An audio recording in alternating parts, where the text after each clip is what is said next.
চিকেনটা আমি নুন হলুদ দিয়ে ভেজে নিয়েছি। পেঁয়াজ টমেটো শুকনো লঙ্কাটা একটু লাল করে ভেজে নিয়েছি। পেঁয়াজ রসুন আদা জিরে কাঁচা লঙ্কা সমস্ত আমি পেস্ট করে এর মধ্যে দিয়ে ভালো করে কষিয়ে নিলাম। আর ধনে জিরের গুঁড়ো দিয়ে দিয়েছি। আর দিয়ে দিয়েছি হলুদ নুন চিনি শুকনো লঙ্কার গুঁড়ো দিয়ে দিয়েছি। এখন আমি ভাজা চিকেনগুলো দিয়ে একটু 10 মিনিট ধরে কষাবো।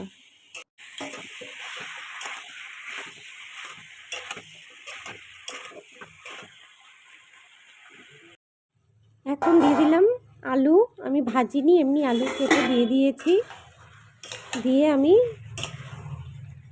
15 মিনিট ধরে কষিয়ে নেব একটু, যাতে আলুটা সেদ্ধ হয়। আলু সেদ্ধ হয়ে গেছে। এখন জল দিয়ে দিয়েছি। অনেকক্ষণ রান্না হয়ে গেছে, এখন নামিয়ে নেব। গরম মশলা